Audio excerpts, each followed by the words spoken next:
Port മോറിസിൽ 17-ാം നൂറ്റാണ്ടിൽ ഭൂജാതനായ വിശുദ്ധ ലയോനാർഡ് റോമായിൽ വിദ്യാഭ്യാസം പൂർത്തിയാക്കിയ ശേഷം ഫ്രാൻസിസ്കൻ സഭയിൽ ചേർന്ന് വൈദിക പട്ടം സ്വീകരിച്ചു.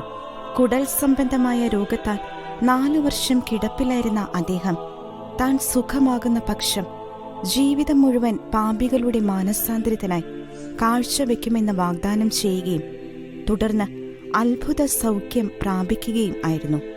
44 വർഷം മധ്യ ഇറ്റലിയിലും ദക്ഷിണ ഇറ്റലിയിലും സുവിശേഷ പ്രസംഗങ്ങൾ നടത്തിയ അദ്ദേഹം പ്രതികൂല സാഹചര്യങ്ങളിലും തന്റെ ദൗത്യം അഭംഗുരം തുടർന്നുകൊണ്ടിരുന്നു. പ്രാദേശിക കലഹങ്ങളിൽ പരിഹാരം കണ്ടെത്തിയ അദ്ദേഹം കഠിന പാപികളെ മാനസാന്തരപ്പെടുത്തുകയും റോമൻ കൊളോസിയം ഉൾപ്പെടെ 571 സ്ഥലങ്ങളിൽ കുരിശിന്റെ വഴി സ്ഥാപിക്കുകയും ചെയ്തു.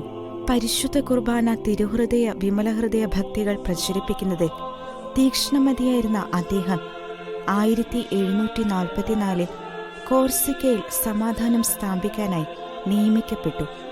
കഠിനമായ പ്രായശ്ചിത്ത പരിത്യാഗ പ്രവൃത്തികളും അക്ഷീണ സുവിശേഷ വേലയും കൊണ്ട് വിശുദ്ധിയുടെ പടവുകൾ കയറിയ അദ്ദേഹം റോമിലെ ബൊനവെന്തൂരയുടെ ആശ്രമത്തിൽ വച്ച് 74-ാം വയസ്സിൽ കർത്താവിൽ അന്ത്യനിദ്ര പ്രാപിച്ചു.